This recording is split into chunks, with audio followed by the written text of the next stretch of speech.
수업 시작하도록 하겠습니다. 안녕하십니까.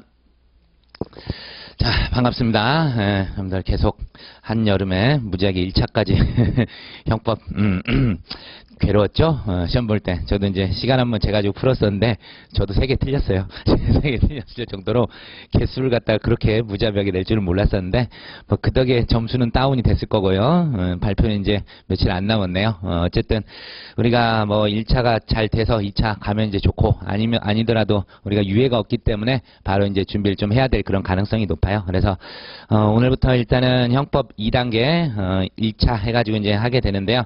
여러분들이 이제 객관식 하면서 했었던 그 틀을 좀 벗어날 줄 알아야 될 겁니다. 저 역시 10년 뭐 가까이 뭐 2차를 이렇게 준비하다 보니까 처음에는 되게 힘들었어요. 처음에 이제 형법 나름 좀 실력 있다 생각하고 썼었는데 아이고 답안이 그렇게 나올 수가 없어. 절대 나올 수가 없고 이따 이제 오후에 또 이제 2차 2단계 할 때 그때 이제 케이스 푸는 요령 그거 해가지고 이제 쭉 나눠 드릴 건데요. 한 4가지 유형 정도로 나눠 놨어요. 그래서 이제 케이스마다 우리가 이제 접근 방법들이 있거든요. 그래서 여러분들이 일단은 당장에는 지금 우리가 가장 무기가 될 수 있는 게 판례죠, 판례. 현재 이 판례를 많이 알고 있어요. 많이 알고 있고 그리고 우리 대법원에서 주관하는 법원 행정처에서 주관하는 이 시험에서는 사실상 이제 이론 같은 거 있죠. 물론 써주면 좋아요. 이론 같은 거 써주면 좋긴 한데 무조건 사안 자체가 판례예요. 100%입니다. 제가 이제 이쪽 말고 이제 법무사 쪽도 강의를 하기 위해서 우리 법행 문제하고 법무사 문제하고 그다음에 이제 법원 사무관 승진 이런 것들 쭉 한번 분석을 했는데 이게 아닌 게 없어요. 전부 판례 사안이란 말이에요. 그러면 이제 우리의 무기가 있는 이 판례를 가지고 어떻게 이제 답안에다 접목을 시키느냐 이건데 일단은 결론 있죠, 결론. 결론만큼은 정확히 이제 판례를 따라가셔야 돼. 그렇다고 결론만 쓸 게 아니라 그 결론에서 판결 이유 중에 나오는 핵심 문구 있죠. 이 핵심 문구.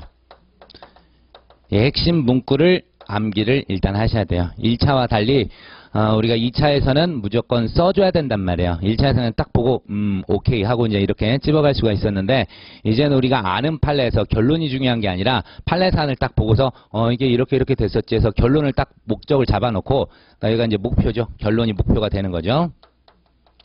딱 이제 목표가 될 겁니다. 그럼 맨 처음에 문제의 소재가 딱 나오게 돼야 돼요. 그래서 기본적으로 우리가 이제 사법시험 2차랑 비교를 한다면은 형법에서 논점 자체가 그렇게 많지가 않아요. 많지가 않아가지고 크게 쓰면은 3개 또는 진짜 많이 하면 4개가 나올 거예요. 4개가 나오게 될 건데 각각에 대해서 어떤 논점을 얘기를 하게 될 거라고요. 그러면 이제 1번 목차가 어떻게 나와야 돼요? 2번으로 나와야 돼요. 2번으로 나와가지고 뭐뭐의 성부 뭐뭐의 성부 이렇게 되고 그 다음에 두 번째가 이렇게 3번 목차로 해서 뭐뭐의 성부 뭐 이런 식으로 또는 뭐 대부분 이제 구성요건 관련해 가지고 나오게 될 거라고 해서 구성요건 관련해서 쭉쭉쭉 나오게 될 거고 어쨌든 이런 식으로 가는 거예요. 3번일 때는 4번으로 4번일 때는 이제 5번으로 이렇게 가게 되고 최종적으로 문제의 소재하고 결론하고 딱 매치가 돼야 돼요. 내가 하나, 둘, 셋, 4개 문제의 소재 제기를 했다면 결론에서도 어떠하기 때문에 어떻게 되고 어떠하기 때문에 어떻게 된다 해서 그 결론을 갖다가 매치를 시켜야 된다고. 여기서 다 의문점을 제시했잖아요. 그럼 여기에 대해서 되는지 안 되는지 뭐 되는지 이런 식으로 결론을 딱 내려주셔야 돼요. 그래서 목차는 이렇게 끌어나가면 되는 겁니다. 그래서 특별하게 문제되는 거 아닌데 우리가 가장 신경을 써야 될 게 결국은 여기서 출발점이죠. 문제 소재에서 우리가 파악을 할 줄 알아야 돼요.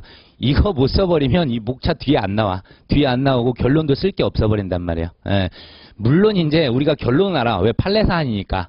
판례 사안이니까 이와 유사한 사안에서 어쩌고저쩌고 했었기 때문에 어떻게 했다라고는 하지만 그렇더라도 뭐예요? 이 과정들이 빠져버리면 아무 의미가 없는 거잖아요. 그렇죠? 그래서 각각의 이제 판결들, 판례에서 핵심 문구들이 부분에 들어가야 됩니다.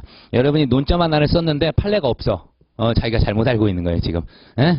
사법시험 같은 경우에는 판례가 없는 부분도 이론적인 거를 이제 물어보느라고 제시를 한단 말이에요. 근데 우리 쪽은 그럴 리가 없어요. 전부 그냥 판례에서 있는 것이고, 목차를 딱 잡았는데, 공허해, 뭐뭐의 성분, 자기 혼자 학설도 아니지, 뭐 어쩌고저쩌고 조문 쓰고 된다 하고 썼어. 그건 자기가 놓쳤다는 얘기예요. 놓쳤다는 얘기니까, 잘 좀 생각을 해주시면 되겠고, 그리고, 어차피 뭐 2차 2단계에서도 자세히 이제 다루겠지만, 우리가 이제 케이스집을 좀 찾아볼 거 아니에요? 케이스집을 찾아볼 건데, 케이스집, 가장 기본적인 거 보십시오. 기본적인 것. 기본적인 것. 우리 이제 사법시험이나 저쪽 변호사 시험도 좀 기본적이긴 하다. 그런데 이제 사실 따라가려고 애를 쓰긴 하는데, 이 사법시험 쪽은 막 여러 가지 복잡 다단한 그런 문제들, 문제를 위한 문제, 그런 것들도 케이스에 들어있는데 우리하고는 맞지 않아요. 제가 이제 법행을 재작년부터 준비해가지고 쭉 이렇게 했었던 건데, 절대 케이스가 복잡한 거 되지 않아요. 알겠어요? 그래서 여러분 가장 기본적인 거, 뭐 시중에서 이제 돌아가신 이재상 교수님, 그 책이 그나마 좀 편했는데, 그거라도 보면서 목차 빼내는 방법 있죠. 목차 빼내는 방법을 일단 연습하세요. 그 케이스대로 나오진 않아요. 왜냐하면 새로운 판례들, 최근 몇 년 사이에 있는 그런 판례들을 가지고서 구성을 하기 때문에 바로바로 이제 옛날 그 판례랑 똑같이 나오진 않는다면, 옛날 케이스랑 나오진 않지만 이런 걸 보면서 목차를 어떻게 연출하는가, 이런 연습은 좀 해야 된다 이겁니다. 그리고 다시 강조하지만요, 1차 때 배웠던 판례 있죠. 그거 잊지 마세요. 특히나 우리가 이제 중시해야 될 판례들은 뭐냐면, 단순한 이 객관식용이 아니라 주관식용 판례인데, 그게 대부분 보면은 당연히 이제 전압 판례, 이거 당연히 필요하겠죠. 그리고 판례 내용 중에서 상고심에서 파기된 거 있죠. 상고심 파기 판례. 원심은 어쩌고저쩌고 했는데 이러한 이유로 뭐뭐에 위법이 있다 해가지고 파기된 것들 있잖아요. 그런 것들이 주로 이제 나오게 됩니다. 왜? 원심에서 견해가 다른 하나 견해고, 대법원 견해가 판례 견해가 돼버린단 말이에요. 그래서 그게 이제 논점이 있는 그런 것들이 있기 때문에 전압 판례하고 판결 이유 중에서 어떠한 법률에 위법이 있어, 뭐 저저저 이런 거 나오는 거 있잖아요. 그런 것들 위주로 여러분이 좀 챙겨 보시면은 시험에서도 그런 게 주로 출제가 되게 됩니다. 그리고 이제 문제를 이제 좀 만들어 놓고 막 그런 것도 했었는데, 유일하게 우리 쪽 법행하고 법무사하고 어쩔 수 없이 이제 같이 갑니다. 출제자들이 똑같기 때문에 그런 얘기를 하는 거예요. 같은데 반드시 나와야 될 우리 그 문제가 아직 안 나온 판례들이 있어요. 우리가 그 유명한 어떤 거냐? 그 계약명의 신탁에서 악의 매도인, 그렇죠? 매도인 악의 판례가 아직 안 나왔고, 그 다음에 횡령죄에서 불가벌적 사후행위, 그거 이제 깨진 판례 있잖아요. 그것들이 아직 안 나왔어요. 그래서 그거를 엮어놓은 문제를 만들어 놨습니다. 사실 이제 작년부터 그걸 대비했는데 작년에도 안 나왔어. 올해는 나오겠지. 아니면 내년에 나오든가. 어쨌든 나올 게 꽤 많아요. 그쪽 관련해가지고 특히 이제 이쪽에서 제일 좋아하는 동네가 여러분 이제 우리 나중에 이제 2차 2단계에서 그 기출문제 쭉 보겠지만 특징입니다. 총론 쪽이요? 확률이 한 20% 정도밖에 안 돼요. 총론 쪽이. 그 다음에 강론이 한 80% 이상 된다고 생각하시면 돼요. 그래서 특히나 우리가 이제 구성요건, 위법성, 책임 이렇게 이제 나누게 됐었을 때 어디에 대부분 쏠려 있을까요? 문제가. 강론이니까 다 이거 포섭하는 데 있어요. 이거. 여기에 있고 여기 특히 이거는 진짜 희박해. 이게 한 5%? 5%. 그나마 책임은 한 15%. 그 정도.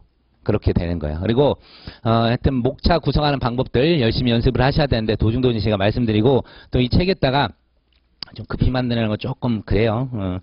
다음에 낼 땐 더 잘 내려고 지금 열심히 해놨는데 우리 이제 법원 행시하고 법무사 문제를 갖다 넣어놨어요. 그래가지고 이게 이제 2014년 것까지 이렇게 쭉 다 반영을 해놨습니다. 반영을 해놨고, 그래서 이제 우리 법행은 5개년, 100점이니까 5개년 넣고 체계 분량상, 그리고 이제 법무사 쪽은 50점씩 나오거든요. 그래가지고 이제 10개년을 넣어놨는데 도중에서 이제 불필요한 건 또 빼놨어요. 빼놔가지고 여기 있는 문제들을 보게 되면 주로 뭐뭐를 많이 논하는구나 이런 얘기를 알게 될 텐데, 첫 번째가 보다 구성요건 판단하는 게 대부분이라 이겁니다. 구성요건 판단하는 게 대부분이라는 점을 일단 파악을 해두세요. 그래서 이제는 제가 강의 쭉 나갈 때 객관식에서는 주로 쓰지도 않았죠. 사기죄는 쓰긴 썼지. 기망착오 좀 막 썼잖아요.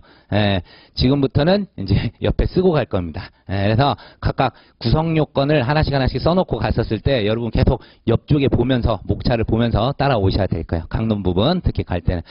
그래서 지금도 이제 원래 강의 기획서는 제가 총론부터 할까 이렇게 생각을 했었는데 그냥 강론부터 해버리는 게 나을 것 같아요. 강론을 하면서 필요한 총론 부분이 있죠. 그런 거를 끄집어내 가지고 찾아가는 그런 연습을 해보는 게 좀 더 나을 것 같습니다. 이게 이제 법무사 쪽에서 이미 이 책으로 강의를 했거든요. 강의를 했었는데 그게 훨씬 낫더라고요. 사법시험 같은 경우에는 우리 총론 쪽이 비율이 상당히 높아요. 비율이 상당히 높아서 막 무슨 미수 무슨 막 이런 거 해가지고 이론 막 판례 없는 것도 내고 그랬는데 그렇지 않더라 이거죠. 그래서 강론부터 쭉 정리를 해가면서 어차피 우리가 써먹을 때는 강론이라니까. 그래서 강론에 있는 구성요건 그런 걸 자꾸 외우는 연습을 하도록 하겠습니다.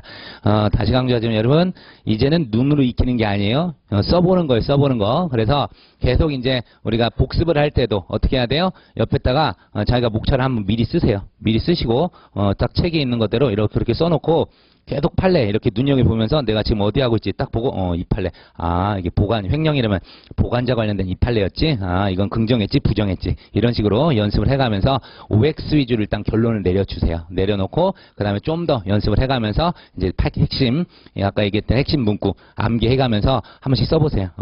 여러분들이 뭐 형법 점수 잘 나온다고 객관식 때 잘 나온다고 그런 생각들을 많이 했었을 건데 이번 이제 1차는 특이한 거고 그냥 정상적일 때 얘기하는 거예요. 정상적일 때 잘 나온다고 내가 형법 실력이 좋다라는 착각을 하는 사람이 많다고요. 근데 여기에도 써놨지만 대한민국에서 어떤 주관식으로 형법 시험을 보는 데서는요 꽈락률이 형법이 제일 많아요. 그건 장담을 합니다. 저는 운 좋게 10년 동안 형법 꽈락을 한 번도 안 맞았지만 근접하게 맞은 적은 있었어요. 맞은 적은 있었고 많은 고수들이 일단 착각을 해가지고 잘못 가는 거야. 그 사람들 실력이 없는 것도 있긴 있어요. 실력이 없는 것도 있긴 있는데 객관식용으로만 늘어났던 그런 거가 있는데 아까 말했던 것처럼 이 전압의 결론만 알고 있단 말이에요. 이 논리 구성 같은 거를 생각을 안 했어요. 그리고 이 상고심 파기된 거 있죠. 왜 파기됐나 이런 거 생각지도 않고 있었단 말이에요. 그러다 보니까 판례 물어보면 다 알아. 결론 알아. 써봐. 그러면 결론만 써요. 문제 소재 결론. 뭐 그냥 뭐 대충 하면 되지. 뭐 이런 얘기를 하게 되는데 그래요. 대충 하기 때문에 꽈락이 나오는 겁니다. 그리고 우리 시험에서는 웬만하면 꽈락을 안 주려고 이 구성 요건을 주는 거예요. 우리에겐 법전이 있잖아. 법전이. 대신에 법전을 봤었을 때 그대로 목차가 나오진 않죠. 그래서 여러분들이 법전을 가지고서 옆에다가 미리 좀 써보세요. 거기다 연습을 해놓고 하게 되면 실제 시험장 가서 어떤 효과가 발생하느냐. 법전을 딱 보는 순간 자기가 썼던 그 내용들이 이렇게 같이 오버랩이 돼요. 그런 연습을 해야 된다니까요. 실제 해봤기 때문에 제가 얘기하는 거 사기치는 거 아닙니다. 그래서 그런 것들을 매번 연습을 하고 그러면은 딱 법전 폈었을 때 이렇게 된단 말이에요. 그래서 쭉쭉 나올 수 있고 우리에게 최고의 무기는 뭐다 이제 법전이에요. 법전. 그래서 법전을 봐가지고 어떻게든 구성 요건을 끄집어낼 수 있도록 그거를 노력을 하셔야 됩니다. 그리고 우리의 특징이 이제 또 케이스 쪽에서 보면은 뭐라 그럴까 핵심 문구랑 이런 거 있었지만 그래 뭐 자세한 또 1차 1단계 2단계는 이거 통합을 했어야 되는데 따로 나눠서 하니까 말하기가 참 애매합니다 지금. 어쨌든 정리해서 강조하면 맨 처음에 쓰는 요령 알겠죠? 요거 이렇게 딱 대별돼야 되고 문제 소재한 것들이 각각 한 번씩 목차로 나와줘야 돼요. 목차로 나와주고 항상 처음에 케이스를 준비하는 사람들 중에 제일 실수하는 게 우리는 단문 쓰는 게 아니에요. 단문 쓰는 게 아니라고요. 저도 처음에 한참 공부를 하면서 이제 답안을 썼는데 딱 기억나는 게 그때 제시초였을 거예요. 제시돼서 이제 삼순환 막 들어갈 무렵이었는데 그때도 이제 저 때는 이제 과도기였어. 케이스로 막 바뀌는 이런 식이어가지고 단문에 대한 이게 너무 많았어요. 그래서 그냥 단문처럼 막 썼더니 채점을 해주는 알바생이었겠죠. 그분 찾아가서 되게 고맙다는 얘기를 하고 싶었는데 딱 하더니 저한테 단문을 쓰는 연습이 아닙니다. 사안은 케이스 풀이용입니다. 사안포섭에 더욱 열심히 노력해 주십시오 하면서 예를 하나 들어주면서 써줬더라고. 그래서 그거 보고 이런 인생의 고마운 물론 제가 합격을 못했으니까 아쉽긴 하지만 어쨌든 케이스기 때문에 우리는 절대적으로 뭐라고요? 사안포섭을 해야 돼요. 사안포섭을. 앞에서 우리가 이제 뭐 학설이건 판례건 해가지고 어떻게 되기 때문에 된다. 결론 내렸죠. 그러면 반드시 써야 될 게 뭐예요? 사안의 경우 갑은 어떤 행위를 했기 때문에 여기에 대해서 뭐 성립한다. 이런 얘기를 꼭 써줘야 돼요. 대부분 그냥 여기만 몽땅 써버리고 이 내용 해서 뭐 성부에 대해서 뭐 구성요건 쓰고 뭐 쓰고 막 일반론 쓴 다음에 그 다음에 따라서 사안의 경우 갑은 성립한다. 이건 절대 아니에요. 예를 들어서 횡령에서요. 횡령죄에서 우리가 이제 첫 번째 나오는 게 이제 주체죠. 주체. 다음에 뭐 객체. 주로 이제 여기서 써먹는다고. 주체에서 어떻게 돼요? 보관자잖아요. 보관자. 특히 이제 부동산 관련해서 우리 시험에서는 주로 나오게 된다고요. 부동산. 사실상 보관자 지위에 있어야 되잖아요. 사실상. 법률상 있을 필요도 없다고. 그런 얘기를 막 써주고 딱 끝났어. 그런 다음에 사안에서 갑은 뭐 을로부터 뭐 사법상 무효인 무슨 계약에 따라 보관을 하게 되었지만 판례에 따르면 사안에서 판례에 따르면 뭐뭐뭐뭐를 보관자 지위를 인정함으로 결국 횡령죄 주체인 보관자 지위 인정된다. 이런 식으로라도 쭉 한번 써주세요. 여기서 논했다고 안 하지 말고 여기서 한 세 가지를 논했으면 여기서도 딱딱 포섭을 하세요. 하나, 둘, 셋. 딱 포섭을 다 해줘야 돼요. 그래서 동그라미 쓰는 연습도 좀 많이 하세요. 동그라미 써가지고 1, 2, 3 동그라미 쓴 다음에 각각에 대해서 하나씩 써주는 거야. 시간 없을 때는 어떻게 하느냐. 여기서 하나씩 나눌 게 아니라 그냥 여기다 직접 넣는 거예요. 직접 해가지고 갑은 뭐 아까 얘기했던 것처럼 뭐 사법상 무효인 계약에 따라서 뭐뭐가 이루어졌지만 판례에 따르면 어떻게 되기 때문에 결국 사안의 경우 갑은 보관자지가 인정된다 해서 아예 그냥 섞어서 써버릴 수도 있어요. 시간이 없을 때는 그런 것도 하나의 요령입니다. 왜냐면 다 썼잖아. 요건 다 썼잖아. 그러면서 바로 사안 포섭했잖아요. 이런 게 이제 기교인데 우리 시험에서 그래도 좀 시간 남아요. 사실에서는 논점이 너무 많아가지고 시간이 부족한데 법행에서는 아까 얘기했던 가장 기본적인 거 있죠.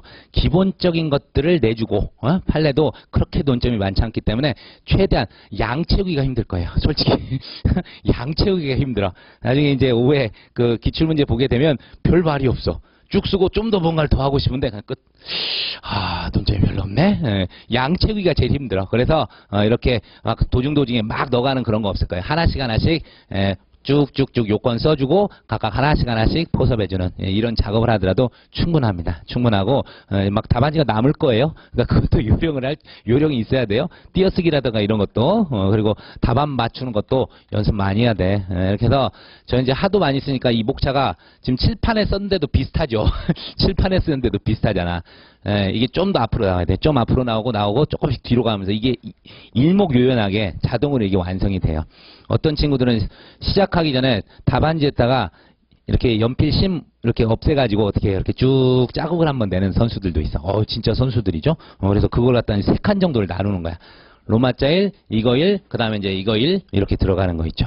그리고 이것도 아마 연습 여러분 스스로 규칙을 잡으세요. 규칙을 잡아가지고 원래 논문으로 가면은 이거 다음에 1, 그 다음에 그 다음에 양가로 1, 양가로나 뭐 이런 식으로 간대요.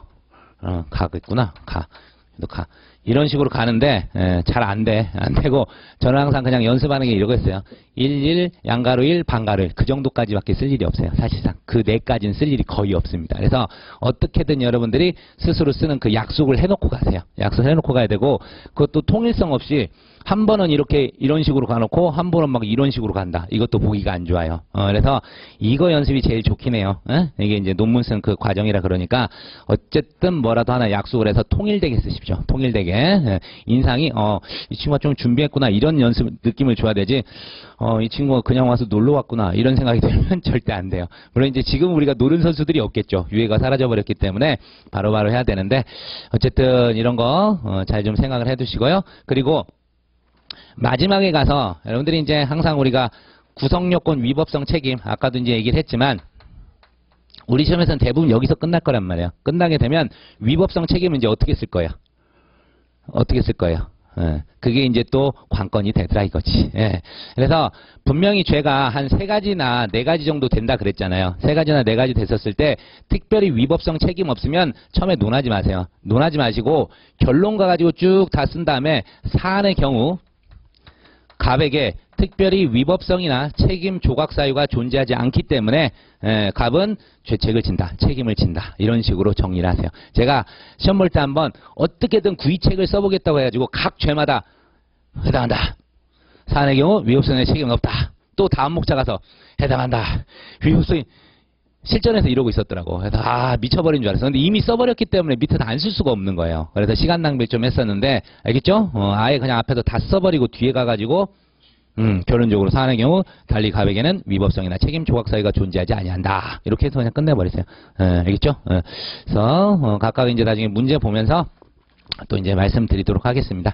어쨌든 우리는 어디로 간다? 강론으로 가버리겠습니다. 강론으로 가셔가지고 실제 총론 거의 없어요. 문제 별로 없으니까 걱정 말고 나중에 이제 저기 법무사 것도 10개년 거 제가 이거 자료 있거든요. 그거 하나 드릴게요. 해가지고 같이 보면은 비슷하게 나왔어요. 비슷하게 나왔고 그 당시에 중시되는 판례들이 있죠. 그게 같이 나와. 한 해가 뭐 두 해건 걸러서 나오든 어쨌든 해서 나온 건 꼭 똑같이 나와요. 그리고 요새 한참 뜨거운 게 우리들 한참 잘하고 있는 신용카드 있죠. 그게 양쪽에서 돌아가면서 계속해서 등장했었어. 그래가지고 그쪽은 뭐 시들시들 했을까 하지만 알 수가 없어요. 또 낼 수가 있으니까 그게 벌써 몇 년 됐어요. 몇 년 됐기 때문에 쭉 한번 또 정리를 해줘야 될 겁니다. 자, 그럼 강론부터 들어가도록 하겠습니다. 강론으로 책을 가셔가지고 강론 가셔서 보시면 뭐 앞에서 생명과 신체에 대한 죄에서 우리가 볼 게 있을까요? 볼 게 없죠? 특별하게 없고 쭉 가셔서 사람의 시기 관련하면은 자 282페이지 있죠. 요거는 하나 체크 좀 하고 갑시다. 282페이지 가시면은 우리가 이제 객관식으로는 이미 알고 있는 얘기예요. 알고 있는 얘기인데 사람의 시기에 관련해서 우리가 그냥 진통설 이렇게 알고 있죠. 근데 그걸 이제 외우셔야지. 굵은 글씨에 딱 돼 있죠. 사람의 시기는 규칙적인 진통을 동반하면서 태아가 태반으로부터 이탈하기 시작한 때 이게 바로 사람의 시기가 되는 거죠. 사람의 시기는 좀 알아둘 필요가 있어요. 그래서 사람의 시기는 규칙적 진통을 동반하면서 태아가 태반으로부터 이탈하기 시작한 때 이렇게 되어 있습니다. 되어 있고 그래서 결론적으로 어떻게 돼요? 조산원이 분만충, 분만충 객관식도 제가 강조했었죠. 분만충이라는 건 이미 규칙적 진통을 동반한 거야. 그래서 분만충인 태아를 질식사에 이르겠다. 이게 바로 사람을 죽게 했던 거죠. 그렇죠? 그래서 지금 이제 살인죄 쪽 관련해서 나오긴 하는데 일단 사람의 시기는 살인뿐 아니라 상해가 됐건 뭐가 됐건 사람을 객체로 하는 모든 범죄에서 나오는 거니까 일단 특히 알아두십시오. 그래서 이제 2번이 대단히 이제 중시됐었던 거고 이미 이제 여러 군데에서 시험에서 나와 버렸던 그런 문제예요. 2007년에 나왔었던 그런 판례로 알고 있는데 보면 조산사가 진통은 없었으나 이미 이제 거기서 게임이 끝나버린 거죠. 진통은 없었으나 이제 우리 문제에서는 그대로 이렇게 사실관계를 준다니까요. 이랬을 때 뽑아내는 거예요. 그래서 이제 뭐 살인이 됐건 업무상 과실치사가 됐건 사람의 시기를 꼭 쓰고 가야 되는 거라고요. 근데 진통이 없었대요. 그리고 분만 예정일을 14일이나 넘겨서 5.2kg까지 성장한 태아를 진통이 없었음에도 불구하고 무리하게 분만을 시도하다가 태아를 사망케 한 사건이랍니다. 뭐 알고 있는 얘기인데 결론 우리가 알죠. 무죄. 그걸 갖다가 그냥 무죄 이렇게 쓸 수는 없단 말이야. 그래서 하나씩 이제 써야 되는데 사람이냐가 가장 문제였다고요. 그래서 이런 경우에는 목차가 만약에 나간다면 어떻게 나갔을까요? 맨 처음에 문제 소지에서 첫 번째 조산사에게 조산사 갑이 진통은 없었지만 했던 이 태아를 사망케 한 경우 씁시다. 사망케 한 경우 업무상 과실치사 여부가 특히 사람의 시기와 관련하여 문제된다. 이렇게 쓰고 가는 거예요. 그리고 우리가 알고 있는 게 또 뭐예요? 다음에 나올 논점이 뭐였어요? 혹시 조산사 갑이 누구에게? 산모에게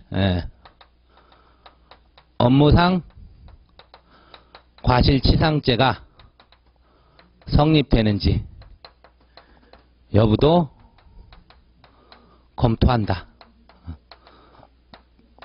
이렇게 쓰고 가는 거예요. 우리가 알고 있잖아. 이 내용을. 알고 있기 때문에 당연히 이제 이거를 쓰고 가는 거예요. 이걸 쓰고 가는 거. 글씨가 너무 개떡 같나? 조산사 갑이 산모에게 업무상 과실치상죄가 성립되는지 여부도 이제 검토한다. 이런 얘기가 나오게 되죠. 그래서 주 문제는 이제 1번이 되는 거라고. 그래서 첫 번째가 뭐예요? 그러니까 업무상 과실치사의 성부. 그래서 업무상 과실치사죄의 성부. 조문 찾아 써야겠죠. 조문 쓰셔야 돼. 조문 안 쓰면 안 돼. 여기는 형법 몇 조. 그래서 이게 260 몇 조지? 저도 조문인지 모르겠는데 어차피 찾아가지고 쓰면 되는 거예요. 그래서 조문 형법 몇 조, 몇 조. 딱 쓴 다음에 첫 번째가 뭐가 되겠어요? 사람의 시기. 사람의 시기. 관련해가지고 막 저기 사시 같으면 학설을 쓸 거예요. 학설 써가지고 뭐 무슨 설 쓰는데 필요 없어. 우리는 그냥 어떻게 써요? 판례. 팍 박으면 돼요. 판례 태도 딱 쓰시고 그 다음에 이제 뭐 써야 돼요? 이게 이제 판례 태도 쓰고 그 다음에 사안의 경우 바로 들어가면 돼요. 사안의 경우. 사안의 경우에서 그냥 포섭을 해버리면 된단 말이에요. 그렇죠? 그래서 이게 이제 하나 논점이 돼버리는 거예요. 이런 식으로 이제 끄집어내는 거다 이겁니다. 됐고 그래서 이제 한번 봅시다. 일단 읽어보면 제일 문제가 뭐예요? 사람의 시기 관련해서 우리 검사가 주장했던 거 제왕절개 수술의 경우 의학적으로 그러니까 이 굵은 글씨 제가 지금 굵은 글씨하고 언더라인을 쳐놓은 거 있죠. 그런 거 위주로 여러분은 이제 좀 따라가지고 이거 좀 더 요약을 하든지 하셔야 돼요. 이 이상은 쓸 걸 절대 권하지 않습니다. 자, 제왕절개 수술이 가능하였고 규범적으로 수술이 필요했던 시기는 판단하는 사람 및 상황에 따라 다를 수 있어. 그렇죠? 요게 이제 포인트가 되죠. 이 시점을 분만의 시기로 볼 수 없다는 게 대법원의 입장이다. 이런 식으로 가게 되는 겁니다. 그리고 이것도 객관식 때도 제가 잠깐 말씀을 드렸었는데 자, 항상 우리가 판례 태도 써놓고 바로 뒤에다가 판례는 이렇게 쓰지 말라 그랬어요. 판례 태도 해놓고 어떻게 쓰라고요? 대법원은 이 말 쓰라 그랬습니다. 동어 반복 좋지 않습니다. 동어 반복 좋지 않아요. 판례 태도 한 다음에 대법원은 하면서 이렇게 쓰셔야 된다고요. 대법원은 이런 식으로 동어 반복하는 건 상당히 좋아하지 않는다. 그래서 판례 태도 해놓고 대법원은 하시면 돼. 그래서 판결료지 1번 그대로 하나 쓰시면 되는 거예요. 그 다음에 이제 말씀드린 게 이제 다음 목차가 되는 거지. 누구에 대한 산모에 대한 업무상 과실치상의 성부 이제 해놓고 판례. 우리 형법은 태아를 임산부 신체 일부로 보거나 낙태이가 임산부의 태아 양육 출산 기능에 침해라는 측면에서 낙태죄와 별개로 임산부에 대한 상해죄를 구성한 것으로 보지는 않는다. 외우기가 좀 힘들겠지만 스토리를 짜세요. 스토리를 짜서 웬만하면 쭉 따라갈 수 있도록 하세요. 쭉 따라가서 핵심 문구는 뭐예요? 임산부 신체 일부 그리고 태아 양육 출산 기능의 침해 이 세 가지는 들어가야 돼요. 그래서 임산부 신체 일부로 보거나 임산부의 태아양육 출산기능 침해라는 측면 별개 임산부에 대한 상해죄 구성하지 않는다. 이런 문구는 기억을 했다가 그대로 써주시면 되는 겁니다. 그래서 결론이죠. 태아를 사망에 이르하는 이는 임산부에 대한 상해가 된다고 볼 수 없다고 판시했다. 이렇게 가는 거예요. 좀 사안의 경우 또 가는 거지. 판례 써놓고. 근데 이게 조금 이제 뻔뻔해야 돼요. 딱 판례 사안인데도 마치 이 판례와는 다른 것처럼 얘기해 주시고 사안의 경우 하면서 사안의 경우 조산사는 과실로 업무상 과실로 태아를 사망에 이르게 하였지만 태아의 사망이 임산부 신체에 대한 상해를 구성한다고 볼 수는 없다. 따라서 업무상 과실치상 구성요건 해당성이 없다. 이런 식으로 밝혀주는 거예요. 항상 뭐뭐 해당성이 없다, 있다 이런 말 쓰는 거 노력을 좀 하시기 바랍니다. 이렇게 바로 목차 2개에서 쓸 수가 있는 거라고. 그래서 하나를 안 끄집어냈지만 이제 로마차 3번에 딱 끄집어내고 그 다음에 4번에 결론해가지고 쭉 쓰면 되는 거예요. 이런 연습들이 이제 계속 해야 돼요. 근데 제일 이제 힘든 게 여러분 이제 보면은 이런 걸 못해? 나 당연히 할 수 있을 것 같은데 한번 해봐. 안 돼. 해보면 연습을 꼭 해봐야 돼요. 여러분이 뭐 연습장이 됐건 실전 답안을 뭐 구입하든 해가지고 거기다 꼭 한 번씩 써보세요. 써보시면 처음엔 되게 힘들어요. 왜? 외워지지가 않아. 외워지지가 않으면 일단 한번 다시 책을 열어놓고 한번 외우세요. 외우시고 덮어봐. 그리고 자기가 생각했던 거 목차를 꼭 한번 써보세요. 목차 잡는 연습부터 해봐야 돼요. 목차가 현출이 안 돼요. 잘. 목차가 안 되니까 자꾸 끄집어내는 연습을 해보면서 그래서 이제 케이스집 살짝 보라는 거야. 보면은 아 이럴 땐 이렇게 끄집어내는구나. 이렇게 끄집어내는구나. 이런 요령들이 좀 보일 거예요. 근데 진짜 신기한 게 그거 한 10번 진짜 보고 딱 덮은 다음에 쓰잖아요. 똑같이 못 써. 그게 또 신기해. 잘 안 돼. 다 해봤어. 해봤기 때문에 그렇게 똑같이 답안을 외워서 써보려고 해도 안 된다니까요. 제가 한번 얘기했었을 거예요. 우리 셋이서 한참 이제 2차 공부할 때 내기를 했단 말이야. 오늘 이제 최고 점수 맞는 사람, 제일 못 맞는 사람이 밥 사기 이런 걸 해가지고 그날 전날 또 뭔 일이 있어서 제대로 복습을 못한 거야. 오늘 시험이 있는데 복습이 아니죠. 예습.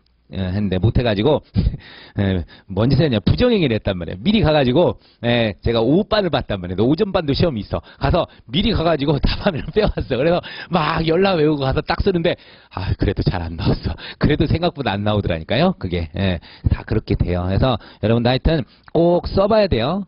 눈으로 끝나는 게 절대 아니에요. 이 차는 신기하게도 머리하고 손하고 따로 놀아. 그래서 이 답답함이 꿈에서도 막 나와야 돼요. 한동안은. 그리고 한참 연습하는 우리 막 합격한 친구들 보면은 팔에 건초염 걸려가지고 이러면서도 막 쓰고 연습하고 막 그래. 그런 친구들이 다 합격을 했더라고. 저는 그런 짓을 안 했기 때문에 안 되지 않았나 이런 생각도 드는데 어쨌든 이게 끈기예요. 끈기, 노력 이런 게 필요해요.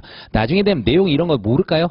우리가 1차 다 붙고 나왔는데 이런 내용을 모를까? 다 알아. 아는데도 이게 이제 정연하게 나오질 않는 거예요. 정연하게 나오질 않아가지고 특히나 면접으로 하게 되면 말로 하라면 다 할 수 있단 말이야. 근데 면접관이 뭐 우리 알아? 채점관들이 딱 보고 답안에 현출된 것만 보고 우리 판단을 한단 말이야. 그래서 얘는 어떻게 1차를 넘었을까? 이런 생각이 들 정도로 뭐라고 한단 말이야. 지들도 한번 써보라 그러지. 그죠? 그렇습니다. 자, 넘어가시고 일단 이 판례는 중요한 판례입니다. 사람의 시기와 관련해서 유일하게 가장 중요한 판례가 되는 것이고 나머지 쪽에서는 뭐 써먹을 게 없어요. 위 살인죄 자체가 관련해서 시험에 뭐 나올 만한 일은 특별히 없어요. 살인죄 쪽은 없고 그 다음에 이제 존속살해죄로 가게 되는데 근데 살인죄에서는 우리가 참 그 얘기를 안 하고 갔구나. 구속요건 쓰고 간다는 거 안 하고 갔는데 차분히 갑시다. 자, 살인죄에서 처음에 여기 나와 있죠. 그리고 여러분이 이제 구성요건 나올 때 객관적 구성요건, 주관적 구성요건 이렇게 나누잖아요. 그런데 웬만하면 이건 특별히 쓰지 마세요. 특별히 쓰지 마시고 그냥 객관적 구성요건 있잖아요. 그걸 그냥 이거를 구성요건이라고 해가지고 써주시는 게 좋아요. 주관적 구성요건을 써먹을 때는 어디냐? 특별히 미필적 고의 부분, 미필적 고의 부분. 그리고 또 차고 그 다음 이제 초과주관적 구성요건 요소로서의 목적범에서 목적 그리고 불법 영득의사 과실을 빼먹었구나. 이런 것 등은 간단히 논의를 해야 돼요. 왜? 이거 고의를 가지고 범행을 한 게 아니라 조산사 같은 경우에도 고의가 없잖아요. 고의가 없어서 살인의 고의가 아니라 과실이라는 거 그런 거 이제 밝혀줄 때는 간단히 쓰는데 거의 쓸 일이 없을 거예요. 여러분이 왔었을 때 주관적 구성 요건은 거의 쓸 일이 없어요. 쓸 일 없고 대부분 객관적 구성 요건 있죠. 이것만 나열하면 돼요. 이거 나열하고 포섭하면 돼. 나열하고 포섭, 나열하고 포섭. 그리고 우리는 항상 머리따 뭐너라 판례사안 이렇게 해두십시오. 학설 몰라도 돼. 몰라도 되니까 대신에 이제 저기 어디 막 불능미수라든가 중지미수 이런 쪽 하면 거기다 학설 안 쓰면 정말 서운하잖아요. 그렇죠? 그럴 때는 간략하게 쓰시라고. 간략하게. 사실 그거 많이 안 써도 우리 쪽에서는 점수 많이 주니까 큰 걱정 안 해도 돼요. 쓰면 좀 더 화려하게 몇 점은 더 받을 수는 있습니다. 자, 그래서 여기 나오는 것처럼 우리가 뭐 의성격 살인죄 모를 일 없고 이런 거 쓸 일 없어요, 사실. 그래서 맨 처음에 나오는 게 이제 주체 객체죠. 근데 여기서는 사실 주체를 쓸 의미가 없어요. 왜? 주체 쓸 일이 없지. 살인죄는 누구라도 범할 수 있잖아요. 주체 써야 되는 건 어디예요? 신분범에서 쓰는 거예요. 신분범에서. 존속살해죄에서나 쓰는 거고 일반 살인죄에서는 그냥 뭐야? 그냥 객체 쓰는 거예요. 객체. 이게 포인트라고. 사람. 그럼 여기서 나오는 논점이 바로 뭐라고? 아까 썼던 사람의 시기예요. 시기, 종기. 근데 종기는 거의 쓸 일이 없을 겁니다. 시기 관련해서 이제 만약에 나온다면 이게 이제 나오게 되는 거죠. 그게 다예요. 여기 살인죄에서는 사실상 나올 수 있는 게. 그 다음에 이제 행위에서 특별히 문제가 되는 게 있어요. 행위. 살인죄라고, 살인죄. 살인행위죠. 살인죄가 아니라 살인행위. 살인행위인데, 우리가 알다시피, 살인죄에서 특별한 행위태양이 요구돼요, 안 돼요? 요구될 게 없잖아. 행위를 자세히 써야 될 거는 주로 나오는 게 우리가 부작위범에서 나오게 됩니다. 부작위범에서. 그때 돼서는 이제 살인행위, 부작위로 범하게 됐는데, 과연 이 사람에게 부작위한 살인이 될 수 있느냐 했었을 때는 이제 뭐부터 나와야 돼? 주체부터 이제 나와야 돼요, 사실은. 부작위 했었을 때는 주체부터 나와야 돼. 그리고 이제 살인죄는 행위정의 동가치성이 필요해요, 필요 없어요? 여기 이제 객관식 때부터 나왔던 거 필요 없죠? 특별히 크게 논할 필요 없어요. 여기서는 살인이 부작위로 범해지면 뭐만 열심히 쓰면 돼. 주체에서 보증인 지위만 죽으라고 쓰면 돼요. 그것만 쓰면 되는 것이고 특별히 행위정의 동가치성 논할 필요도 없잖아. 행태의존적 결과범위 아니잖아요. 그렇죠? 1차 때 배웠던 그런 식을 해놓고 일단 뭐 사안의 같은 경우에도 그래도 객관적 구성요건이니까 살인행위 쓰긴 써야 돼요. 칼로 찔러 죽였기 때문에 뭐 살인행위 해당하고 뭐 이런 식으로 포석은 잠깐 해주는 거예요. 쓸 말이 정말 없겠지. 이 정도 쓰면 되는 겁니다. 그리고 뭐 착수 기수 시기 관련해서도 만약에 나온다면 이제 미수 쪽 있죠. 불능미수나 중지미수 이런 게 나온다면 착수를 살짝 쓸 일이 있을까요? 근데 웬만하면 쓸 일이 없을 겁니다. 그러니까 살인죄는 낼 만한 게 없어. 내봐야 이제 부작위한 살인이 나올 거라고요. 나온다면. 그래서 부작위한 살인죄는 주체에서 딱 써가지고 보증인 지위가 딱 써야 된다 이거예요. 보증인 지위. 요거 논의가 이제 첫 번째 들어가 버려야 되는 거예요. 알겠어요? 그래서 그 외에는 그냥 요 두 개만 열심히 쓰면 되는 겁니다. 그러니까 살인죄는 특별히 문제될 만한 게 없다는 거죠. 쭉 가시고 존속살해죄 그 위에 있는 죄수에서 동그라미 2번은 봐야 되겠네. 2번 동그라미 2번. 자 기억하시죠? 이게 이제 결국 이제 현주건정을 방아치사 때문에 나올 건데 한계행위로 수인을 살해하면 수계 살인죄 상경이죠. 다만 살인의 의사로 현조건정물에 방어하여 사람을 살해한 경우 이때는 현건방치사 1죄만 성립한다는 거. 이거 바보가 아니나 우리 알고 있어요. 상경된 거 뭐 있죠? 상경된 거. 현주건정을 방아치사하고 뭐 존속살해 그 다음에 강도살인 기억하죠? 이런 건 우리가 알고 있어야 돼요. 이런 것들도 케이스에 섞여서 나와요. 죄수 판단 이런 거 잘 하시고 그리고 계속 강조하지만 여러분이 마지막에 가가지고 아이고 결론에서 그 얘기를 안 했구나. 아까 결론 있잖아요. 결론에서 또 하나 써야 될 게 뭐죠? 결론에서 죄 한 두세 개 성립될 거 아니야. 걔들 간의 먼 관계 죄수 판단 써줘야 돼. 죄수 판단. 상경인지 실경인지 뭐 흡수관계인지 포괄일죄인지 이런 거를 써주셔야 돼요. 그리고 강조하는데 자신 없잖아요. 쓰지 마요. 자신 없을 때는 차라리 한 2점 포기하자고. 포기하는 게 좋지. 그거 막 헛소리 쓰잖아. 마이너스. 안 좋아. 차라리 건드리지 않는 게 좋아요. 자신 없을 때는. 근데 우리가 대부분 평이한 것들이 나오게 돼 있어요. 근데 죄수 판단을 놓치는 경우가 많은데 그건 좀 조심하시기 바랍니다. 마지막에 꼭 쓸 거보다 문제 소지했던 거 다시 박는 거하고 죄수 판단이에요. 그것만 다시 한번 강조합니다. 그래서 이제 존속살해죄 가면 이제 뭐가 나오겠어요? 당연히 여기서는 주체기가 나올 수밖에 없죠. 주체기가 나올 수밖에 없습니다. 존속살해죄는 왜? 자기 또는 배우자의 직계 존속을 살해한 자니까 얘는 누구겠어요? 직계 비속이어야 된다고. 알겠죠? 직계 비속으로서 객체도 직계 존속에 해당하는지 이런 걸 써야 되고 특히 문제되는 건 뭐가 있을까? 우리 판례를 꼭 써주셔야 돼. 판례는 직계 존비속의 개념 법률상입니다. 그거 하나 체크해 두십시오. 여기서는 객체에서 주체 간단히 쓸 일이고 객체에서 직계 존속이 있죠. 판례대로만 쓰세요. 법률상의 개념이고 문제가 나온다면 분명히 어떤 게 나오겠어요. 입양을 했는데도 불구하고 친생자 출생 신고한 거 있죠? 그런 위주가 나오게 됩니다. 참고로 이쪽 우리 법원행정처 주관에서는요. 기본적으로 민법을 잘 알고 있다는 전제에서 문제를 내요. 전제가. 그래서 재산죄 제일 많이 나오고요. 재산죄 엄청 많이 나오고 특히 횡령배임이 대부분 깔려 있어요. 횡령배임 아니면 사기. 1년에 한 번씩 쉬었다 말았다 하면서 계속 나오고 있어요. 그쪽이 많이 나오고 그리고 기본적으로 민법 지식을 많이 알고 있다는 전제에서 막 깔아버린다고요. 그래서 당연히 이런 쪽도 나오게 돼 있어요. 나온다면 살인이 나온다면 네, 확률은 많이 떨어집니다. 그래서 어쨌든 법률상 개념이라는 거 잊지 마시고 그래서 가족관계 기록부나 뭐 호적부 절대적 기준이 아니다. 생모는 잊으시면 안 되죠. 이런 것도 다 판례 사안이기 때문에 기억하셔야 돼요. 생모는 인지 없이 자연적 출생과 동시에 직계 존속 관계가 발생한다. 이런 거 잊지 마세요. 넘어가시고 그래서 이제 판례 있죠. 입양 관련해서 두 가지로 나눠지는데 우리가 이미 객관식 때는 외우고 있었죠. 입양의 실질적 요건을 갖추고 있었다. 그럼 어떻게 돼요? 친생자 출생신고가 입양으로서의 신고로서 무효행위 전환이 이루어지고 그리고 입양의 실질적 요건이 없었다. 그럼 어떻게 돼요? 결국 친생자 출생신고는 무효가 되는 거예요. 그래서 입양도 안 되는 거다. 이제 그렇게 알고 있는데 그럼 이제 어떻게 만들어 가야 되느냐 봅시다. 박스 보면 존속살해죄 성립하지 않는 경우 나오게 되는데 사실관계 뭐 이거 알고 계실 거고 언더라인에 쓰인 것처럼 그 부와의 그 부 이게 이제 한자가 필요한가요? 사실 여기서 부하면 아버지처럼 보일 수도 있잖아. 그게 남편과의 사이잖아요. 그 남편과의 친생자인 것처럼 출생신고라 했으나 입양 요건을 갖추지 아니하였다면 피고인과 사이에 모자관계가 성립될 수 없으므로 피고인이 동료를 살해했더라도 존속살해죄로 처벌할 수 없다. 그래서 언더라인만 쓰면 돼요. 그 부하의 친생자인 것처럼 출생신고하였으나 입양 요건을 갖추지 않았다면 존속살해죄로 처벌할 수 없다. 그래서 판례 그대로 가시면 되고, 이제 성립하는 경우가 나오죠. 성립하는 경우 보면 피고인을 입양할 의사로 피고인을 친생자로 출생신고를 하고 피고인을 양육하여 오다가 공소회인이 사망한 후에도 계속하여 피고인을 양육하여온 사실을 알 수 있는 바, 피고인을 친생자로 한 출생신고는 피해자와 피고인 사이에서도 입양신고에서의 효력이 있으므로 피고인은 피해자의 양자라 할 것이다. 특히 밑에 세 번째 줄이 있는 부분이 제일 중요한 쪽입니다. 피고인을 친생자로 한 출생신고는 피해자와 피고인 사이에서도 입양신고로서의 효력이 있으므로 돼 있죠. 그래서 위에 부분을 여러분은 각색을 하면 돼요. 각색을 해가지고 입양의 실질적 요건이 갖추어진 사안에서는 그렇게 하시면 돼요. 입양의 실질적 요건이 갖추어진 사안에서는 피고인을 출생자로 한 출생신고는 피해자와 피고인 사이에서도 입양신고로서의 효력이 있기 때문에 피고인은 피해자의 양자라고 판시하였다.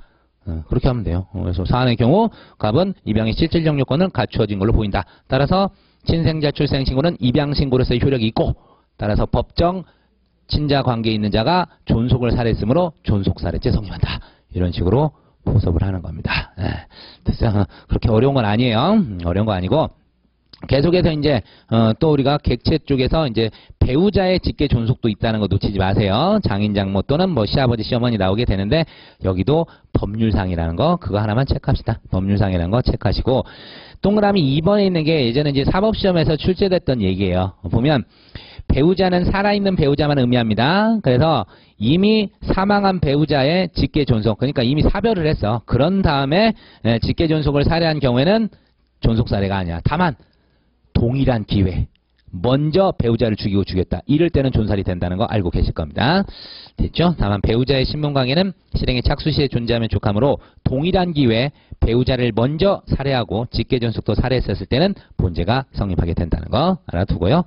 그 다음에 이제 주관적 구성요건에서 항상 나오게 되는 게 요놈이 이제 15조 1항 관련해가지고 관련된 판례 알고 있죠? 우리도 알고 있는 그 판례입니다. 그래서 존속살해도 가중적 구성요건이니까 반드시 고의의 인식 대상입니다. 그래서 이런 거가 나오면 주관적 구성요건을 써야 된다고요. 이게 걸리는 거잖아요. 고의 딱 써주고 존속살해죄에서 직계 존속이라는 점 가중적 구성요건으로서 고의의 인식 대상이 된다. 그러나 사안의 경우 거기에 대한 인식이 없었죠. 따라서 몇 조를 써줘야 돼? 15조 1항에 대해서 15조 1항에서 특별히 중한죄가 되는 사실을 인식하지 못했으므로 15조 1항에 따라 단순살인죄로 처벌한다. 이렇게 쓰든지 애초에 존속에 대한 고의가 없었던지 어쨌든 그런 식으로 엮어 가십시오. 방향은 두 개입니다. 그래서 판례 보시니까 굵은 글씨 보세요. 그 밖의 피해자들을 닥치는 대로 찌르는 무차별 횡포를 부리던 중에 그의 아버지까지 찌르게 된 결과를 빚은 경우 아버지를 살해할 의사로 식도로 찔러 살해했다는 사실을 인정하기는 어렵다. 그러니까 존속에 대한 인식 자체가 없었던 거예요. 존속에 대한 인식 자체가 없었다. 그래서 그냥 이렇게 판례대로 쓰셔도 되고 15조 1항 얘기하셔도 상관없어요. 15조 1항에 따라서 포섭을 하셔도 상관없습니다. 어쨌든 판례에 따라 가면 되겠습니다. 차고 나오는 거 방가루 2번만 체크하십시오. 방가루 2번만. 보통살인 의사로 존속살해 결과를 일으키요. 제가 이거 교묘하게 많이 장난을 쳤었죠. 어떤 경우 갑과 을이 사람을 죽이기로 결의를 하고 기다리고 있었는데 A를 죽이려고 기다리고 있었죠. 그렇죠? 그래서 자꾸 이제 을이 갑한테 빨리 쏴! A인 줄 알고 빨리 쏴! 해가지고 쐈는데 보니까 그게 누구였어요? 존속이었다고, 존속. 이거를 어떻게 막 구체적 사실에 차고 좀 객체 차고 방법에 차고 속에 막 섞어 놔버리면 사람들이 다 어떻게 된다고요? 다 속는다고. 살해에서도 그렇게 속아요. 이 사례는 뭐가 되는 거예요? 뭐 구체적 사실에 차고 좀 객체 차고 방법에 차고 이런 논의가 아니라고. 애초에 그냥 어디로 가는 거예요? 15조 1항으로 가는 사례예요. 오랜만에 한번 얘기해 볼까요? 어차피 쪽론은 이제 왔다 갔다 하면서 봐야 되겠지만 차고 관련해 가지고 제가 차고 4가지 썼던 거 기억하시죠? 너무 오래됐나요? 나온 김에 차고 갑시다. 차고 좀 봐야 되겠어. 차고 보시면은 어디가 있습니까? 우리 쪽에서 53페이지 가시면 바로 있네. 53이 아니라 50페이지네. 50페이지로 가세요. 50페이지 가시니까 로마자 2번에 있습니다. 로마자 2번에 가시면 50페이지 로마자 2번. 로마자 2번. 제가 칠판에 썼던 것들이 여기 이제 다 들어가 있어요. 제 책이니까. 제 책이니까 다 들어가 있어. 아이, 좋아라. 자, 첫 번째가 뭐예요? 차고 인류형이라고 제가 예전에 명명했던 거예요. 인류형. 인식사실은 뭐였어요? 범죄 사실이 아니지만 발생 사실이 범죄 사실인 경우죠. 그래서 이렇게 써놓을까요? 인식사실, 발생 사실. 이건 그냥 딱 규격화 시키면 돼요. 몇 조로 간다 그랬어요? 이게 13조에 따라서 바로 고의 조각 과실범으로 가버리는 거예요. 그래서 과실범 처벌 규정이 있으면 과실범으로 가는 거고 없으면 그냥 무죄로 가버리는 거죠. 그 다음 두 번째가 어떻게 되는 거예요? 인식사실은 범죄 사실이지만 발생사실은 범죄 사실이 아니라고요. 이게 바로 27조 불능미수 사례가 되는데 이제는 이제 이걸 논의를 해야겠죠. 위험성 판단을 해야 돼요. 케이스니까 우리가 이제 위험성 판단을 해가지고 각 학설에 따라서 결론을 내주셔야 됩니다. 그렇죠? 학설 4개 있는 거 구객관설, 구체적 위험설, 추상적 위험설, 주관설 4가지 체크를 해두시기 바랍니다. 그래서 이거 이제 해가지고 논의를 해줘야 돼요. 자, 그 다음에 이제 세 번째가 그렇죠? 얘가 약방의 감초처럼 케이스에서 많이 껴요. 이때 딱 등장하는 게 15조 1항. 그래서 특별히 중한죄가 되는 사실을 인식하지 못한 경우에는 중한죄로 벌하지 아니한다. 그래서 경제로 처벌하면 되게 되는 거죠. 그리고 이제 뭐야? 둘 다 범죄인데 불일치하는 경우죠. 이게 바로 어떻게 된다? 구성요건적 차고 이론이 등장하게 돼요. 근데 우리 쪽에서 거의 안 나왔어요. 별로 안 중요해. 오히려 1차 객관식에서는 열나 이거를 좀 막 연습하고 그랬었는데 실제 나오지도 않았죠. 나오지도 않았는데 간단하게 일단 정리만 할 줄 알면 돼요. 우리가 이제 구체적 부합설, 법정적 부합설. 사실 추상적 부합설 써먹지도 않습니다. 사실 안 써도 상관없어요. 2가지만 갖고 써도 되는데 시간이 남아 돈다. 그럴 때는 추상적 부합설도 써주시면 되는 겁니다. 이거 머릿속에 이제 넣고 가세요. 이건 이제 놓치면 절대 안 되고 간단하게 차고 같은 거 할 때 이렇게 논의를 해주면 되는 겁니다. 됐어요. 그래서 뭐 뒤에서 이건 하나 하고 가서 볼까요? 52페이지 잠깐 가서 보세요. 52페이지 가서 보시면 자, 이제 우리가 이제 주관식에서 대비를 해야 될 것, 단순히 객관식용이 아니라 52페이지에서 구성요건적 착오에 관한 학설과 판례에서 문제점, 뭐 인식사실과 발생사실이 어느 정도 부합할 경우에 인식사실에 대한 고의를 발생사실에 대한 고의로 전용 내지 유용할 수 있느냐, 이런 문제가 된다. 이런 것도 좀 써주면서 가셔야 돼요. 그래서 인식사실에 대한 고의가 발생사실에 대해서 전용되거나 유용될 수 있느냐, 어느 정도 부합할 때 이런 얘기를 써주는 겁니다. 그래서 이제 학설들 간단하게 내용을 설치하시면 되는 것이고, 자, 여기에서 이제 체크를 해야 될 게 객관식 때도 잠깐 언급을 했던 적이 있었을 건데요. 자, 구체적 부합설에서 내용에서 저기 추상적 사실의 차고 밑에 공범, 양가로 3번이죠.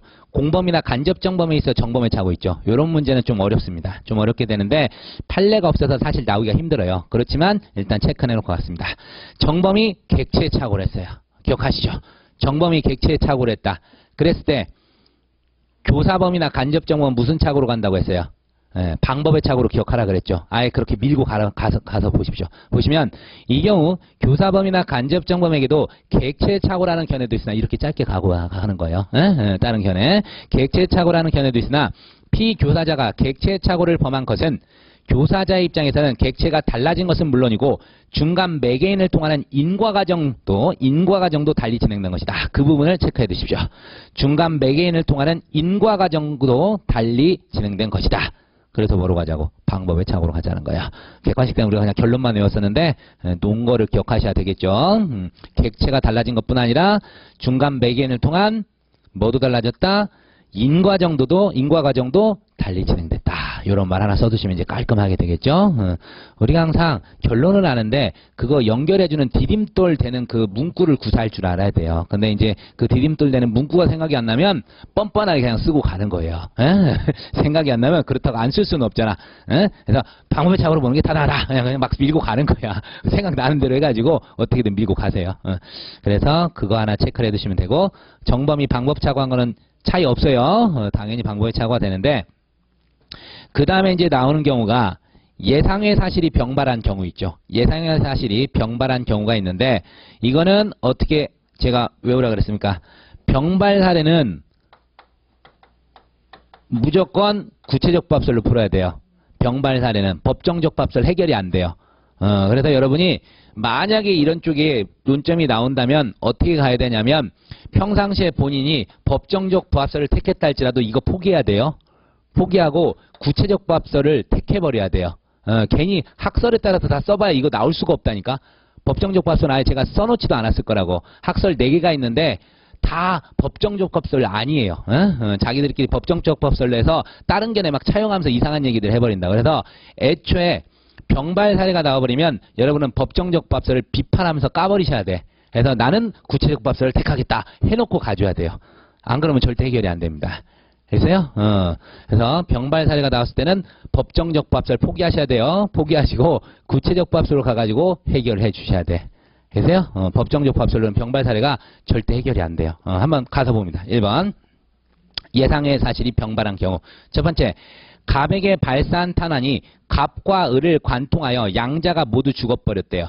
갑에게는 원래부터 고의가 있었죠. 그러니까 살인 기수가 되는 건데, 을한테는 고의가 없었어요. 그래서 이거는 그냥 과실치사, 상경 이렇게 가는 거고요. 그 다음 두 번째. 갑에게 발사한 탄환이 갑을 관통하여 살해한 후 을에게 부상을 입혔어. 자, 이것도 어떻게 돼요? 갑에 대한 살인은 고의가 그대로 있었던 거죠. 그래서 살인 기수. 그리고 역시 을에 대해서는 어떻게 되는 겁니까? 과실치사 이렇게 되죠. 그 다음 이제 3번입니다. 갑에게 발사한 탄환이 주로 나오면 3번 이제 4번 시험에서는 제일 많이 나왔었어요. 예전에 갑에게 발사한 탄환이 갑에게 부상을 입히고 을을 사망케 해버렸어요. 자, 이럴 때는 어떻게 돼요? 갑에 대해서 살인미수로 가야 돼요. 이거 살인미수로 가야 돼요. 이게 바로 뭐예요? 인식사실에 대한 미수, 발생사실에 대한 과실이에요. 이게 지금 다 1, 2, 3번 전체가 구체적 부합설 그대로 가는 거예요. 인식사실 원래 하게 되면 미수, 발생사실, 과실이잖아요. 방법의 착오일 때. 근데 이거는 1, 2번 같은 경우 정확히 어떻게 된 거예요? 객체, 의도했던 객체 정확히 맞췄죠? 그래서 객체 착오란 말이에요. 객체 착오 따지면. 그래서 그냥 발생사실에 대해서 기수고, 옆에 있는 거는 전혀 의도하지 않았던 을 등에 대해서는 뭐가 되는 거예요? 을이 아니라 누가 되는 거야? 그렇죠? 을에 대해서는 이게 이제 뭐라 그럴까? 예상하지 않았던 이런 사실입니다. 다시 정리합니다. 갑에 대해서는 의도했던 객체 정확히 맞췄으니까 얘는 착오 얘기가 안 나와. 얘는 착오가 아니고 옆에 있는 을 있죠? 을에 대한 얘기가 이제 착오가 되는 겁니다. 그래서 그냥 풀면 돼요. 원래 의도했던 객체 기수됐고 을은 전혀 의도하지 않았죠? 그래서 과실이 되는 거야. 과실이. 그래서 다 이쪽은 과실이 되는 겁니다. 을에 대해서는. 어쨌든 1, 2, 3번 사례 알아두시면 되겠습니다. 법정적 부합설은 절대 못 풀어요. 병발 사례를. 됐어요. 이렇게 정리하고 그 옆에 이제 53페이지에 있는 것들이 있죠? 53페이지에 이제 뭐 비판이 있는데, 그래서 여러분이 카멜레온처럼 왔다 갔다 하기 위해서 비판을 양쪽 다 외우셔야 된다고. 구체적 부합설하고 법정적 부합설 한 페이지 54페이지 넘어가면 있잖아요. 비판점이 2개씩을 제가 주어졌단 말이에요. 그래서 여러분이 법정적 부합설로 풀어야 될 것 같은 느낌 있잖아. 특히 판례는 법정적 부합설이니까 그쪽 따라갈 때는 구체적 부합설에 대한 비판을 써버리시라고. 그래서 이제 구체적 부합설, 아니 법정적 부합설을 따라가시고, 그 다음에 이 병발 사례처럼 구체적 부합설을 택해야 될 때는 어떻게 법정적 부합설에 대한 비판을 하나 갖고 있다가 딱 쓰시고 끝내라고. 이게 요령이에요, 요령. 그래서 웬만하면 학설 비판하는 게 좋지는 않지만 이쪽에서 어떤 견해가 더 타당하다는 얘기를 하기가 더 힘들어요. 그래서 이럴 때는 하나 딱 까고 이렇게 한쪽을 차용하시기 바랍니다. 차용을 해버리시면 된다. 그래서 2가지 정도 여러분이 머릿속에 넣어두셨다 하십시오. 이건 제가 뭐 특별히 강의하지는 않겠습니다. 둘 중에 하나 아무나 외우세요. 외우셔가지고 비판하면 되고, 밑에 이제 53페이지 하단에 있는 판례들은 다 뭐죠? 우리가 객관식 때 봤었던 거니까 충분히 이제 해결할 수 있을 거라고 생각을 하고 있습니다. 그래서 여기서 뭐다? 구체적 사실의 착오 중 객체 착오냐 방법의 착오냐만 잘 외우면 되죠? 그래서 이제 공식처럼 풀어버리면 되는 겁니다. 자, 넘어갑니다. 넘어가시고. 추상적 법서는 보지도 않을 거예요. 넘어갑니다. 써먹을 일 없어요. 그리고 55페이지에 나오는 게 역시 우리가 저기 15조 1항 관련한 논점이죠. 그래서 네모 4번에서 로마자 1번 써있죠. 가중적 구성요건 요소에 대한 착오에서 1번 경환사실인식, 중환사실 실현. 이게 바로 보통살인의 고의로 직계준속 살해한 경우. 이거 판례 있는 거예요. 판례. 밑에 보세요. 갑은 을을 살해하려고 했으나 캄캄한 밤중에 사람이 많이 모여 혼잡한 상황에서 다른 공범의 독촉을 받자 자신의 장모 병을 을로 오인하고 살해했다. 이게 구체적 사실의 착오 중 객체 착오가 아니라고요. 객체 착오 얘기가 아니라 그냥 15조 1항 살해라고요. 판례 사안이기 때문에 시험에서도 계속 등장하는 겁니다. 주의하십시오. 직계존속임을 인식하지 못하고 살인한 경우 15조 소정에 특히 중환죄가 되는 사실을 인식하지 못하는 행위에 해당한다. 그리고 절대 중환사실인식, 경환사실 실현은 안 나옵니다. 절대 안 나오니까 걱정 마세요. 내용도 안 써버렸잖아. 그리고 로마자 2번에서 감경적 구성요건 요소에 대한 착오에서 1번 역시 똑같아요. 이게 이제 뭐야? 촉탁, 승낙, 살인의 고의로 보통살인을 실현한 경우 또 뭐가 나올 수 있어요? 동의낙태 있죠. 동의낙태의 고의로 부동의 낙태를 실현한 경우 이런 것 등이 나오게 됩니다. 그런 것 등이 똑같은 논점이 되는 거예요. 그래서 경환사실인식, 중환사실 실현 이게 피해자 촉탁, 승낙이 없음에도 불구하고 있는 것으로 오인 살해. 어쨌든 15조 1항으로 갑니다. 이쪽은 학설과 상관없습니다. 15조 1항 적용해서 경제 고의 기수로 가면 된다. 그 다음에 이제 책임감경 요소에 대한 착오도 기억하시죠? 자, 이게 이제 제가 비교를 했었던 게 뭐였었죠?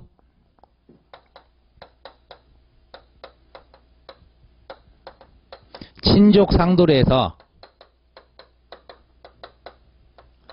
친족 신분에 대한 착오, 그 다음에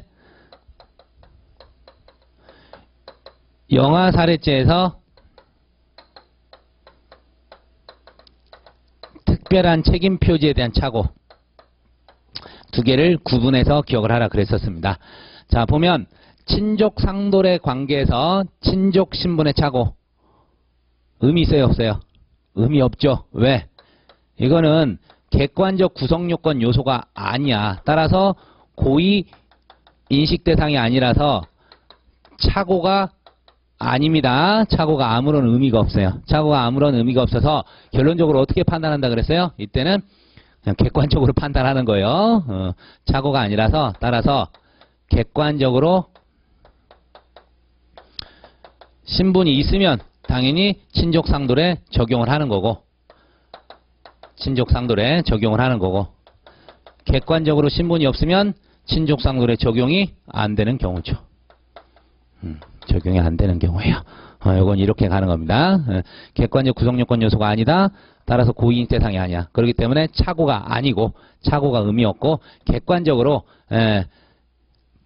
친족상도례 신분이 존재하면 적용하는 거고 신분이 없으면 적용하지 않게 되는 거죠. 됐죠? 그 다음에 영아살해죄에서 책임표지의 착오 이것도 어떻게 돼요? 똑같이 가는 거예요. 객관적 구성요건 요소가 아니다. 그래서 고의인식 대상이 아니라서 착오는 의미가 없다. 다만 책임표지이므로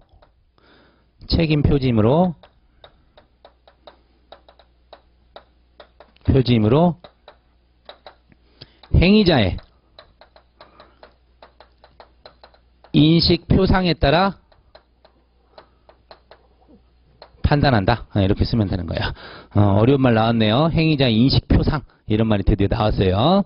그래서 책임 표지임으로 행위자의 인식 표상에 따라 판단한다. 그래서 책임 특별한 원래 이 책임 조각사회적 동기가 없는데 지금 있다고 생각했어. 그럼 있는 거고 없다고 생각했어. 그럼 없는 거고. 됐죠? 우리가 결론은 알고 있는데 이런 말들을 쓸 줄 알아야 돼요. 책임 표지임으로 행위자의 인식 표상에 따라 판단한다. 이런 말들을 체크를 해 두셔야 됩니다. 그래서 써있죠? 그래서 특별한 책임 표지에 해당하므로 언제나 행위자의 주관을 기준으로 판단한다. 이렇게 이제 매끄럽게 썼는데 이게 제가 옛날에 2차 공부할 때 외웠었나봐. 책과 달리 그냥 나와버리죠? 행위자의 인식 표상에 따라 판단한다. 이런 식으로 결론을 짓는 겁니다. 좀 있어 보이긴 하는데 알아서 하십시오. 그래서 언제나 행위자의 주관을 기준으로 판단한다. 이런 거. 그래서 따라서 결론까지 써놨죠? 써놨으니까 잊지 마세요. 요거하고 친족상도례하고 방향이 전혀 다릅니다. 과정은 비슷하게 가는데 뒤에 가서 달리 가버린다. 이런까지 체크하면 되고요. 그 다음 거 정말 중요한 착오가 좀 남아있는데 이건 좀 쉬었다가 하도록 해보겠습니다.